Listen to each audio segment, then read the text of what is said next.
पूरी दुनिया के लिहाज से गले की नस अगर कोई कही जाए और कोई ये दावा करे कि वो गले की नस जिस वक्त चाहे काट सकता है, क्या कहेंगे आप? इसके अलावा अभी खुर्रमशहर 4 की दहशत खत्म नहीं हुई थी, लेकिन ईरान तो फिर एक नया डरावना एलिमेंट लेकर आ गया। क्या है वो एलिमेंट? इसके अलावा परमाणु हथियार पर, ईरान के परमाणु कार्यक्रम पर सबसे बड़ी ऑथेंटिक अपडेट इस वक्त हमारे पास है। कुछ देर में हम आपको वो भी बताएंगे। सीरिया से भी थोड़े बहुत अपडेट है, सीरिया के अपडेट की भी जानकारी लेंगे। साथ ही साथ अब जबकि चर्चा की मेज पर दो लोगों को बैठना है, तनाव कम करने की बात हो रही है, तो अचानक से ये क्यों हो रहा है कि अरागची जाकर परमाणु प्रसार वाली संस्था से जाकर मुलाकात कर रहे हैं? ये क्यों हो रहा है कि एक और बड़ा जो बेस है, युद्धपोत वाहक विमान है, चलता फिरता युद्ध शहर है लिंकन के बाद, वो रवाना किया जा रहा है? ये पेचीदगी क्या है, किस तरफ जा रही है, क्या रणनीति है? इन तमाम चीज़ों को डिकोड करेंगे। आपके साथ मैं हूं ललित प्रजापति, आनंद हमारे साथ बने हुए हैं। आनंद, सबसे पहले तो बैठक का अपडेट आप हम हमारे दर्शकों को देंगे। इसके अलावा एक बड़ी मुलाकात हुई है, वो बड़ी मुलाकात इस मायने में है, अरागची IAEA के जो हेड हैं उनसे उन्होंने मुलाकात की है। ये थोड़े अपडेट की बात कर ली जाए, फिर अगला। बिल्कुल, देखिए, तो पहले कल जो बैठक होने वाली है, जेनेवा में बैठक होगी ईरान और अमेरिका की, दूसरी चरण की बैठक, और इस बैठक में भी नेतृत्व जो होगा अमेरिका की तरफ से, जो प्रतिनिधिमंडल हैं वो स्टीव विटकॉफ होंगे, और इधर से ईरान की तरफ से होंगे अब्बास अरागची। लेकिन इस बीच एक बड़ी खबर आ रही है। कल बैठक तो होने वाली है, लेकिन इस बैठक की एक जो ये बड़ी खबर है, ये इसलिए अहम हो जाती है क्योंकि ईरान को भी पता है और अमेरिका को भी पता है कि बैठक कल यानी कि मंगलवार के दिन होने वाली है। तो अब क्या ऐसी ज़रूरत आन पड़ी कि ईरान को ये बड़ा फैसला लेना पड़ा है? दरअसल हुआ क्या है कि ईरान ने जो 1 और 2 फरवरी को नौसैनिक अभ्यास शुरू करने की बात कही थी, लेकिन ट्रंप के धमकी के बाद से उसको कैंसिल कर दिया जाता है। लेकिन अमेरिका के एक कदम और बढ़ने की वजह से, एक कदम इसलिए मैं बोल रहा हूं क्योंकि एक जहाज वहां पर तैनात है अरब सागर में, USS अब्राहम लिंकन, लेकिन दूसरे जहाज भेजने की तैयारी में है अमेरिका।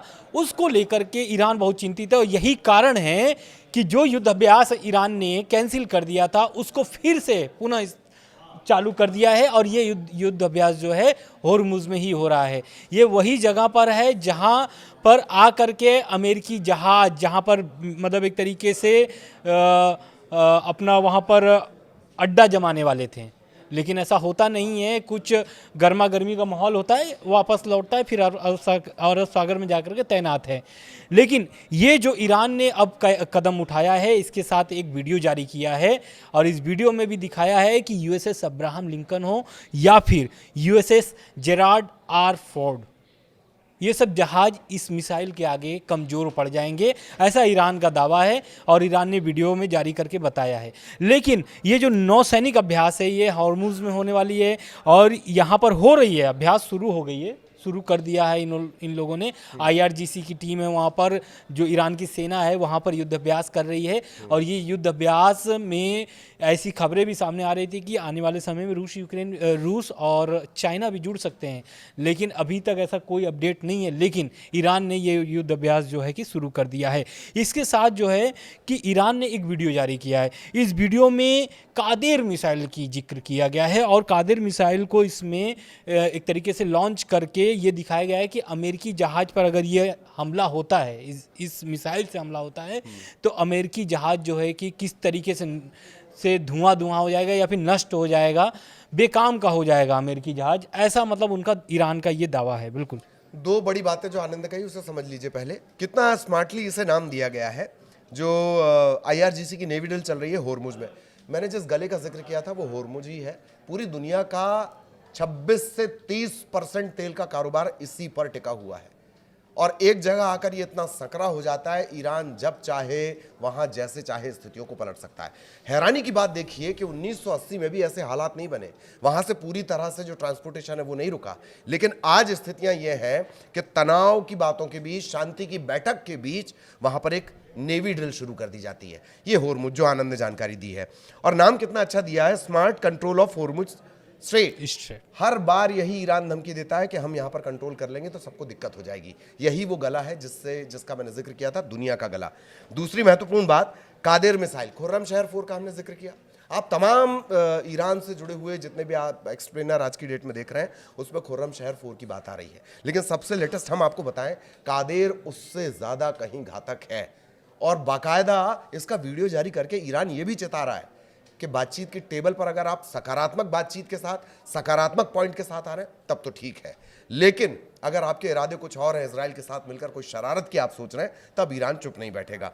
एक और बात, ईरान के परमाणु हथियार पर सबसे बड़ा ऑथेंटिक अपडेट, ये हमने आपको कहा था, ये आनंद बताएंगे। बिल्कुल, लेकिन इस बीच एक खबर और आ रही है। खबर यही है कि अंतर्राष्ट्रीय परमाणु ऊर्जा एजेंसी मतलब IAEA के चीफ से अब्बास अराक्ची जो है उनकी मुलाकात हुई है और इन लोगों ने बातचीत हुई है। क्योंकि कल होने वाली बैठक जेनेवा में बैठक से पहले अब्बास अराक्ची जो है कि मिलते हैं IAEA के चीफ से, और वहाँ से कुछ बातें निकल के आती हैं। हालांकि ये सोर्सेज के हवाले से है, अभी पुख्ता जानकारी सामने नहीं आई है, लेकिन IAEA के प्रमुख जो हैं राफेल ग्रोसी, उनसे मुलाकात हुई है और उन्होंने कहा क्या है, उन्होंने कहा है कि हम फेयर ऑफ डील को लेकर के, मतलब जो ईरान और अमेरिका के बीच जो डील हो रही है उसको लेकर के एक तरीके से वो आइडियोलॉजी की बात कर रहे हैं और वो कह रहे हैं कि धमकी के आगे झुकना, मतलब एक तरीके से एक टेबल पे बातचीत करना और एक तरफ धमकी देना, ये मुनासिब नहीं है।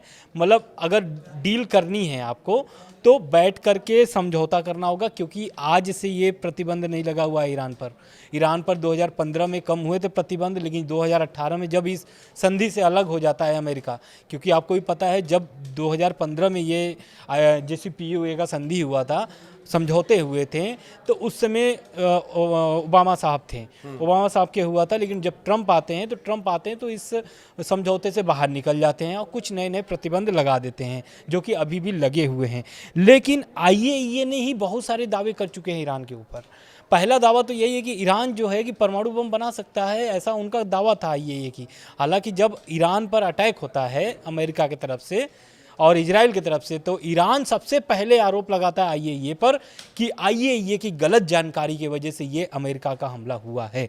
उसके बाद अब जिस तरीके से फिर से सामने, क्योंकि आप भी देखे होंगे जून के हमले से पहले ये जानकारी आ रही थी कि ईरान जो है कि 6 परमाणु बम बना सकता है, उनके पास यूरेनियम इतने जमे हो चुके हैं कि वो 1 हफ्ते में परमाणु बम बना सकते हैं, ऐसे ऐसे दावे आ रहे थे।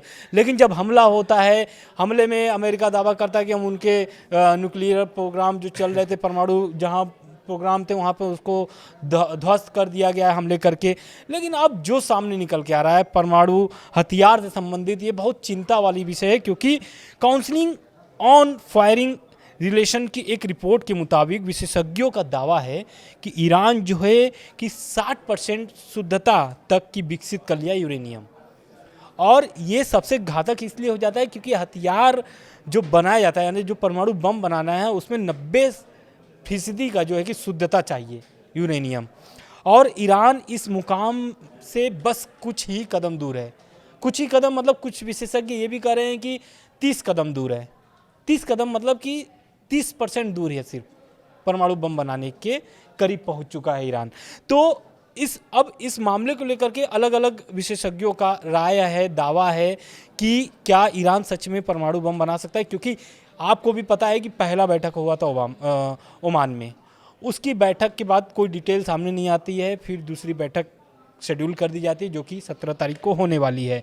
लेकिन अब ये जो परमाणु बम को लेकर के नए नए जानकारी सामने आ रहा है, ये कहीं ना कहीं चिंता का विषय है, क्योंकि जब नेतन्याहू अभी गए थे वाशिंगटन, वहाँ पर सबसे बड़ा दावा यही था कि उनके परमाणु प्रोग्राम को पूरी तरीके से ख़त्म करना है, ना कि रोकना है। दूसरा बात कि बैलिस्टिक मिसाइलें जो हैं वो पूरी तरीके से बंद कर दें, क्योंकि ट्रंप का या फिर जो व्हाइट हाउस की तरफ से बयान आया है कि ईरान मिसाइल बनाए, लेकिन वो 500 किलोमीटर दूरी तक के रेंज वाले हथियार ही बनाए, ऐसा नहीं है कि वो कुछ भी, अब जैसा कि कादिर मिसाइल का हम लोगों ने जिक्र किया स्टार्टिंग में, तो कादिर मिसाइल उस वीडियो में दिखाया गया है कि ये वीडियो जो है कादिर मिसाइल है इसमें, और ये मिसाइल किस तरीके से देखिए हमला कर रहा है ईरान के ऊपर, सॉरी अमेरिका के ऊपर, अमेरिकी सैनिकों के ऊपर। मतलब वो एक तरीके से डिजाइन किया हुआ वीडियो है, ऐसा कोई मतलब सीरियस वीडियो नहीं है, वो एक एक्सप्लेन करने वाली, मतलब एक उदाहरण वीडियो दिखाया है ईरान ने। जी बिल्कुल। ये दरअसल ये सिर्फ एक, आप इसे एक एनिमेटेड वीडियो मत देखिए, आप ये देखिए कि एक बंदा, एक व्यक्ति जो इस्लामिक धर्मगुरु कहलाता है, शिया धर्मगुरु है, उसका अंदाज देखिए आप। वो एक एनिमेशन के जरिए ये बता रहा है कि जो भी सुपर पावर होगे तुम अपने घर में होगे, हमें अगर छेड़ा तो हम तुम्हें छोड़ेंगे नहीं, हमें अगर छेड़ा तो हम तुम्हें छोड़ेंगे नहीं। एक बात। दूसरी बात कि जिस तरीके से जून में युद्ध होता है, अमेरिका कहता है हमने तो सारे परमाणु जो फैसिलिटी वो खत्म कर दी, और अभी हम फिर उसी पे डिस्कशन कर रहे हैं कि परमाणु हथियार किसके पास है, ईरान के पास। आनंद जिस बात का जिक्र कर रहे हैं 30 से 90%, 30 से 60% की एक्यूरेसी तक पहुंच चुका है, 90% उसे चाहिए। अब एक बात समझिए, क्रोनोलॉजी देखिए, जून में लफड़ा हुआ, ठीक, जुलाई, अगस्त, सितंबर, अक्टूबर, नवंबर, दिसंबर, जनवरी से हम इन सब पे डिस्कशन कर रहे हैं। 6 महीने में अगर कोई अपनी एक्यूरेसी को 60% तक ले जा सकता है, उसे बम बनाने में कितना वक्त लगेगा? इसी वजह से कहा जा रहा है कि ये चीज़ें अब स्टेप्स में बची हुई हैं। यही अमेरिका की सबसे बड़ी चिंता है, और अमेरिका से ज़्यादा इजराइल की चिंता है। दूसरा, मैं चाहूँगा आनंद मिसाइलों को लेकर आप थोड़ा और डिटेल में बताएं, लेकिन मैं मिसाइलों के कार्यक्रम से पहले एक बात बता दूं, ये कमाल का मजाक है दुनिया की सबसे बड़ी ताकत का। उन्हें एक काम करो ललित, एक ऐसी मिसाइल बना लो कि तुम आनंद पे फेंको, आनंद तुम पे फेंको। खेल चल रहा है, देश, हर देश को अपने आप को बचाने का अधिकार है। मिसाइल प्रोग्राम के बारे में बिल्कुल देखिए, पहला तो यही है कि विशेषज्ञ जो दावा कर रहे हैं कि अगर ईरान चाहे तो वो कुछ ही हफ्तों में परमाणु हथियार जो है कि मतलब जो जरूरतें संसाधन यानी जो सामान चाहिए ईरान को परमाणु बम बनाने के लिए, तो वो 1 हफ्ते में उसको तैयार कर सकता है। मतलब रॉ मटेरियल वो जुटा करके उसको फिर स्टार्ट कर सकता है, उसकी प्रोसेस स्टार्ट कर सकता है, ऐसा विशेषज्ञों का दावा है। उस रिपोर्ट के बाद अब ये सामने आ रहा है कि जो 2025 में जून में हमला हुआ था अमेरिका का, उसके बावजूद ईरान जो है अपनी ज़मीन के नीचे फिर से निर्माण कार्य शुरू कर दिया है। ये निर्माण कार्य वही है जैसा कि आपने मिसाइल सिटी देखा होगा। मिसाइल सिटी जो है वो 500 मीटर अंदर, ज़मीन के 500 मीटर अंदर निर्माण किया गया है, गहरे 500 मीटर अंदर में। तो ये बहुत, ईरान जो है कि आप शुरू से आप देखिए ईरान किस तरीके से काम कर रहा है, हर एक धमकियों वाले बयान के बीच नए नए कदम उठा रहा है, नए नए वीडियो जारी कर रहा है कि देखो आपको कैसे हम तबाह कर सकते हैं, आपके सैनिकों को कैसे मतलब कि मार सकते हैं। इस तरीके का ईरान की तरफ से लगातार दावा आ रहा है। लेकिन अब जो ईरान का ये मिसाइल प्रोग्राम है, सबसे चिंता का विषय इजराइल का इस वक्त सबसे ज़्यादा चिंता का विषय है, क्योंकि ईरान के पास कुछ ऐसे बैलिस्टिक मिसाइल है, वो चाहे तो इजराइल के साथ साथ बल्कि पूरे यूरोप के हिस्से को बर्बाद करने में उसको सक्षम है। मतलब वो मिसाइल जो है, अगर वो मिसाइल छोड़ते हैं ईरान से, तो वो पूरे यूरोप को भी अपने कब्जे में ले सकता है। तो ये कहीं ना कहीं इजराइल का यही चिंता है कि पहले इसके बैलिस्टिक मिसाइलों को रद्द कर दिया जाए, पूरी तरीके से बंद कर दिया जाए। प्रॉक्सियों को शुरू से जो मदद की बात हो रही थी वो अभी तक बंद है, आपको भी पता है। लेकिन अब ये 2 मुद्दों से लेकर के अब्बास अराक्ची जो है कि वो मुकर क्या रहे हैं, वो शुरू से बोल रहे हैं कि इस डील में सिर्फ परमाणु की बात होगी, परमाणु बम पर बात होगी, परमाणु प्रोग्राम पर बात होगी।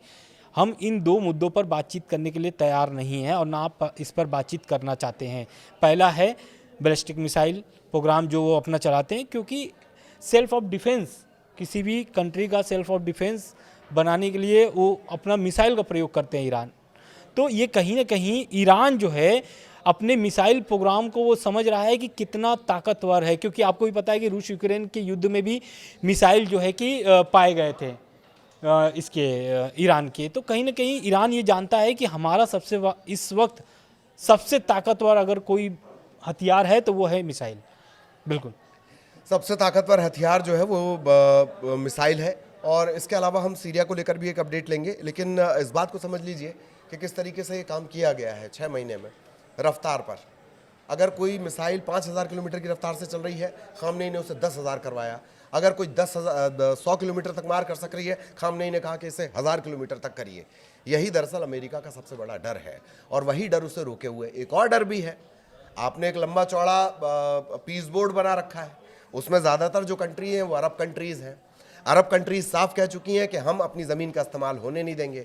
इस दशा में अगर आप ईरान पर चढ़ने की कोशिश करेंगे तो वो जो भारी भरकम बजट दिया जा रहा है, वो जो जिस पर बैठकर यूएन से मुकाबला करने की ट्रम्प सोच रहे हैं, वो स्वप्न एकदम धराशायी हो जाएगा। यही वजह है कि इजराइल से कहा जा रहा है कि थोड़ी ठंड रख भाई, और या तो फिर कोई ऐसा बहाना इजराइल क्रिएट कर दे, मोसाद को बोले कि ईरान से बैठकर कहीं बम फेंक दो, प्रॉक्सी जिसे आप कहते हैं, फेक जिसे आप कहते हैं, तब अमेरिका को वो कोई बहाना मिल पाएगा।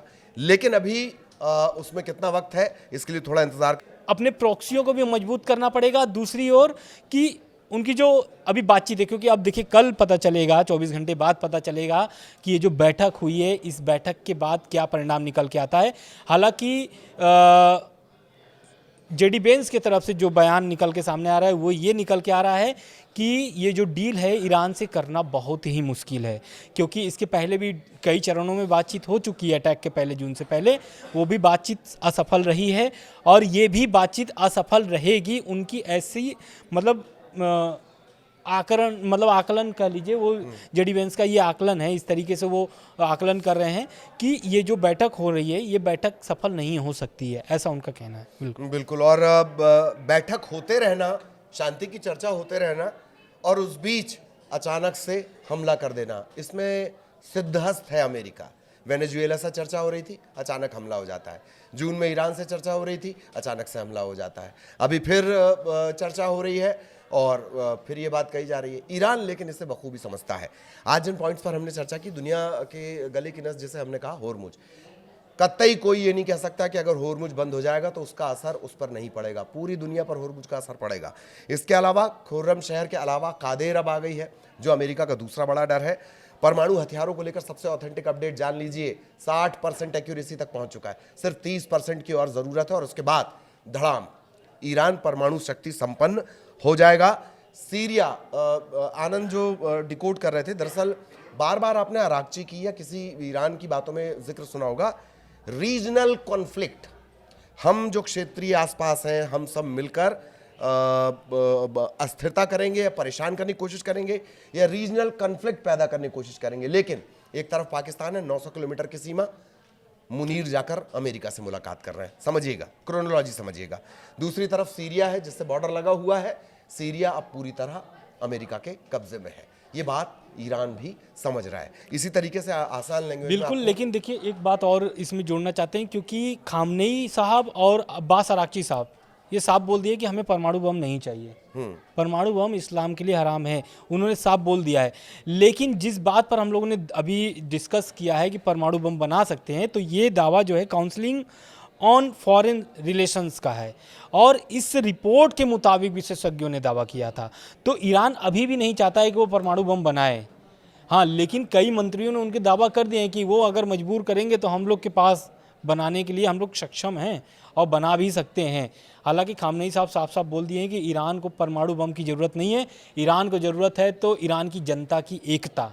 क्योंकि जिस तरीके से वहाँ पर प्रदर्शन हुआ है, प्रदर्शन में लगभग 6,000 से 7,000 लोगों की मौत हो चुकी है। अभी हिरासत में करीब 20 से 25,000 लोग हिरासत में हैं, और उस हिरासत में लिए गए लोगों से भी अब्बास अराक्ची बात करने के लिए तैयार हैं। और मसूद पेजेस्कियान ने तो साफ बोल दिया है कि हम बातचीत करने के लिए तैयार हैं, लेकिन आपको ये देना पड़ेगा, जिस तरीके से आपने हिंसक प्रदर्शन किया, मस्जिदों में आग लगाई, इसका आपको जवाबदेही होगी, और आप इसका जवाब दीजिए, क्योंकि ये देश का नुकसान आप लोगों ने किया है। और बातचीत करने के लिए हम लोग तैयार हैं। सरकार आपसे तालमेल बैठा करके आगे चल के इस सरकार को और मजबूत बनाएगी, ऐसा मसूद पेजेस्कियान का कहना है। तो खामनेई साहब नहीं चाहते हैं कि परमाणु बम ईरान के पास हो। हाँ, लेकिन अब जिस तरीके से दावा आ रहा है काउंसलिंग ऑन फॉरेन रिलेशंस का, तो ये फॉरेन रिलेशन जो है ये रिपोर्ट जारी की है, और ये रिपोर्ट IAEA की कहीं, क्योंकि आपको भी पता है कि ये जितने भी प्लांट्स हैं, न्यूक्लियर प्लांट्स हैं ईरान के, वहाँ पर IAEA के मौजूदगी है।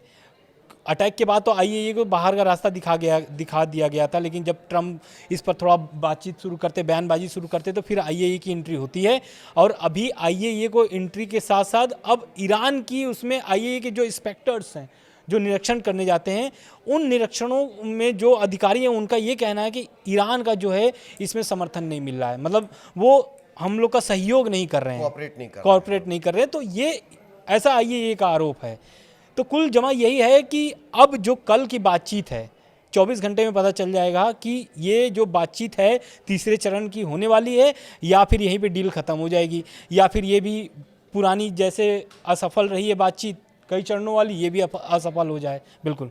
तो अब इसी पर लगातार नजर बनी हुई है, क्या कुछ उसका अपडेट होगा वो भी हम अपने दर्शकों तक पहुंचाएंगे। इसी तरीके से इजी लैंग्वेज में तमाम मिडिल ईस्ट के तनाव को हम आपके लिए डिकोड करेंगे। फिलहाल इजाजत दीजिए, नमस्कार। नमस्कार।